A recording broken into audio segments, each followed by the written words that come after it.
Bismillahirrahmanirrahim. Assalamualaikum warahmatullahi wabarakatuh. Salam sehat teman-teman semua.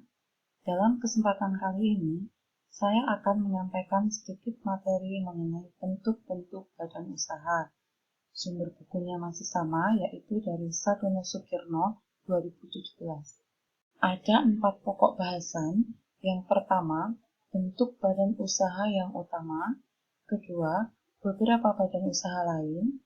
Ketiga, perusahaan multinasional dan perusahaan patungan. Yang keempat, pengambil alihan, penggabungan, nasionalisasi, privatisasi, dan franchising.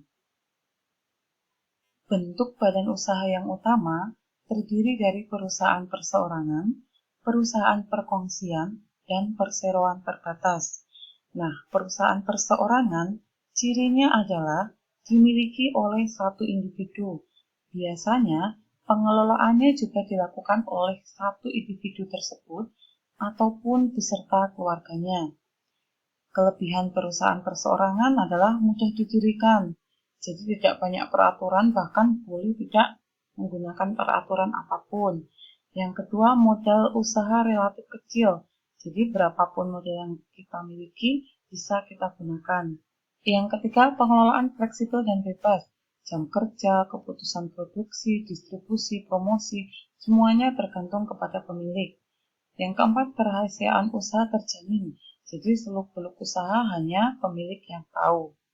Nah, kekurangannya, pertanggungjawabannya tidak terbatas. Semua hal harus ditanggung oleh pemilik, termasuk utang-utang perusahaan. Yang kedua, modal terbatas, hanya yang dimiliki oleh pemilik tadi. Yang ketiga, kualitas manajerial dan kualitas pekerja terbatas, karena pengetahuan pemilik mungkin sedikit dan pekerja yang bisa dia rekrut mungkin kemampuannya terbatas. Yang keempat, kelangsungan operasi perusahaan terbatas. Nah, ini ketika pemilik meninggal, perusahaan pun mungkin akan ikut bubar. Bentuk yang kedua adalah perusahaan perkongsian. Di sini, dua orang atau lebih menggabungkan sumber daya atau melakukan minat usaha yang sama.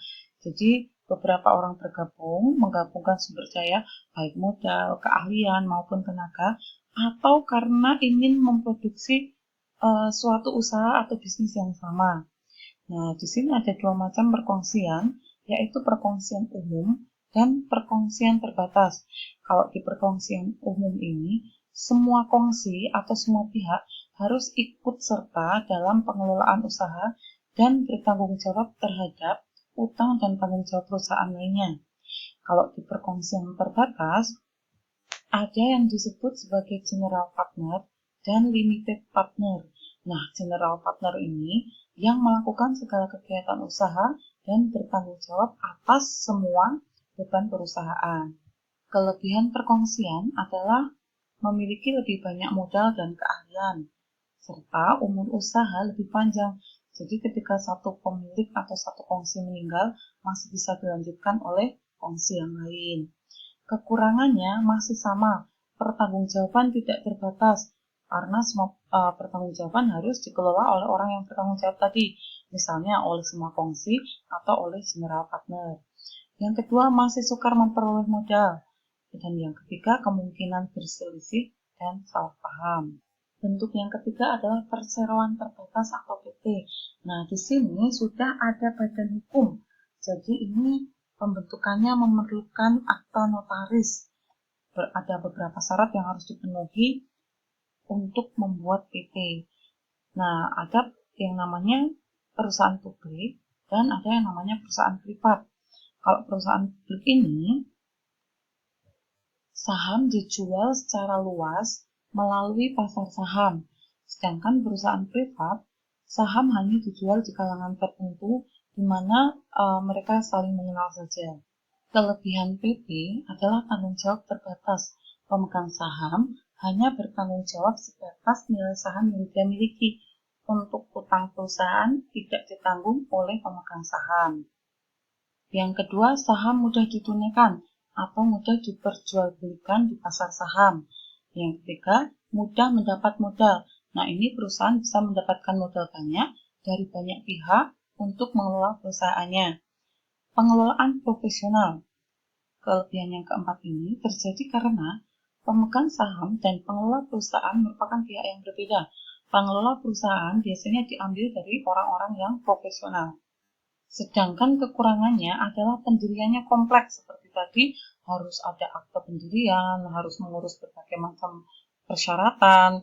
Kemudian pajaknya double, selain pajak atas keuntungan, juga pajak atas dividen. Yang ketiga, peraturan kompleks. Jadi ketika sudah menjadi PT, peraturan-peraturan yang harus dipatuhi itu lebih banyak. Salah satunya adalah harus melakukan laporan keuangan secara berkala. Nah, akibatnya menjadi yang poin keempat ini, perusahaan sukar merahasiakan kegiatannya lagi. Kekurangan yang kelima adalah dapat mengurangi motivasi pekerja karena hubungan antara atasan dan bawahan itu kurang dekat. Jadi ketika di sebuah PT, karyawannya banyak dan atasannya itu tidak bisa mengenal hampir semua bawahannya. Nah, di sini bisa dilihat pola pengelolaan perseroan terbatas itu, pemegang saham memilih dewan komisaris. Dewan komisaris merupakan pihak yang mengambil kebijakan, baik itu menentukan dividen atau melakukan pengembangan usaha, termasuk memilih para direktur yang akan melaksanakan kebijakan-kebijakan yang sudah diputuskan. Nah, para direktur dibantu oleh para pegawai perusahaan. Yang kedua adalah beberapa badan usaha lain, terdiri dari badan usaha milik negara, koperasi, dan organisasi nirlaba. Badan usaha milik negara merupakan badan usaha yang dimiliki oleh pemerintah pusat maupun pemerintah daerah. Nah, di sini ada 3 macam. Yang pertama perusahaan jawatan atau perjan. Nah, perusahaan ini disubsidi oleh pemerintah karena tujuannya untuk memberikan pelayanan murah kepada masyarakat. Contohnya, perusahaan jawatan kereta api. Nah, pemerintah memberikan subsidi agar biaya kereta api itu murah, sehingga masyarakat bisa mendapatkan sarana transportasi yang bisa terjangkau. Yang kedua ada perusahaan umum atau perum. Nah, kalau yang tadi disubsidi, kalau perum ini tidak disubsidi. Bahkan perusahaan ini berusaha mencari keuntungan agar bisa mendukung atau menyumbang pendapatan negara. Contohnya adalah Perumnas dan Telkom. Yang ketiga, perusahaan perseroan terbatas milik negara. Nah, ini lebih besar ya. Tetapi sahamnya sepenuhnya dimiliki pemerintah. Misalnya PT Jasa Marga, PT Pertamina, dan PT Garuda Indonesia. Badan usaha selain BUMN adalah koperasi. Koperasi ini tujuan utamanya adalah meningkatkan kesejahteraan anggotanya. Nah, di zaman Soekarno dulu, koperasi ini sudah sesuai dengan Undang-Undang Dasar 1945 yang tidak diamandemen. Nah, di situ disebutkan bahwa perekonomian Indonesia disusun sebagai usaha bersama berdasarkan atas asas kekeluargaan. Nah, yang dianggap paling tepat adalah koperasi.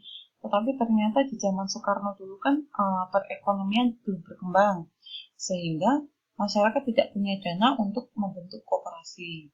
Nah, ketika zaman Soeharto atau zaman Orde Baru antara tahun 1966 sampai 1998, koperasi itu ternyata cukup berkembang.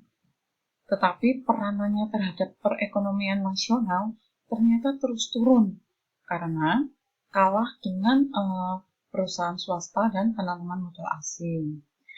Nah, ciri koperasi dan bidang kegiatannya itu pendirinya minimal 20 orang.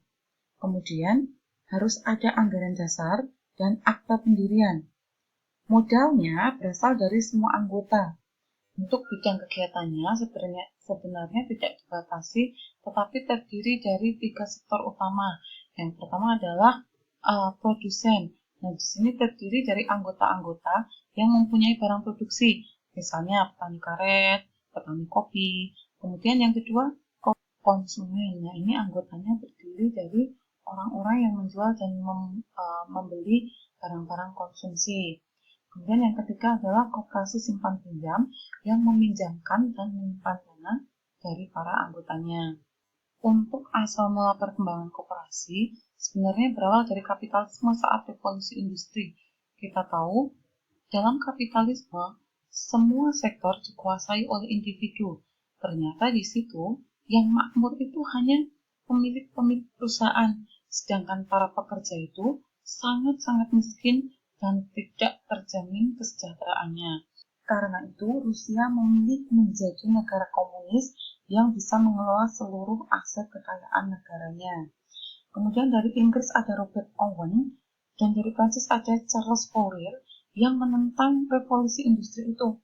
Jadi mereka juga menyayangkan miskinnya para pekerja. Oleh karena itu, Owen mencetuskan ada serikat pekerja dan Fourier mencetuskan adanya koperasi.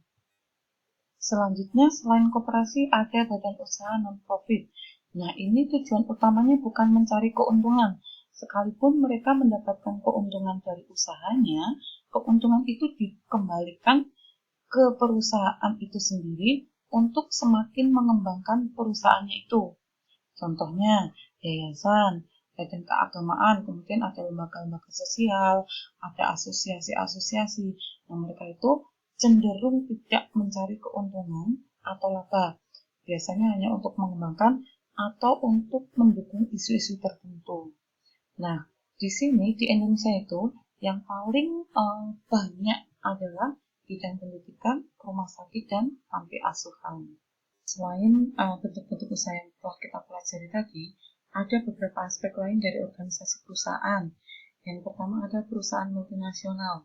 Cirinya adalah perusahaan ini beroperasi di berbagai negara.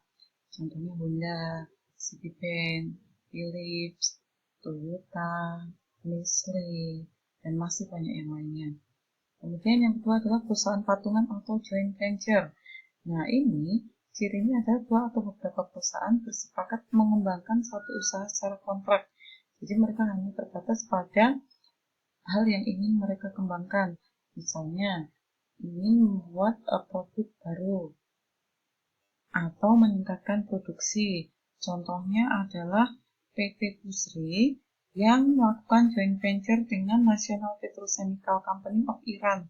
Nah, keduanya melakukan joint venture untuk meningkatkan produksi pupuk. Nah, selanjutnya ada pengambil alihan atau membeli sebagian besar saham perusahaan untuk memperluas bidang usaha atau meningkatkan efisiensi. Tetapi kalau di sini cirinya perusahaan lama yang diakuisisi itu masih tetap beroperasi. Contohnya RC Reynolds dan Kraft Food. RC Reynolds itu perusahaan rokok, tetapi dia membeli saham Kraft Food yang merupakan perusahaan makanan. Di sini RC Reynolds ini berusaha untuk memperluas bidang usahanya. Kalau di Indonesia, contoh akuisisi adalah akuisisi Aqua oleh Danone. Nah, Aqua kan tetap ada, Danone juga tetap ada. Kemudian ada Pizza Hut oleh Coca-Cola. Pizza dan Coca-Cola tetap beroperasi sendiri. Selanjutnya ada penggabungan atau merger.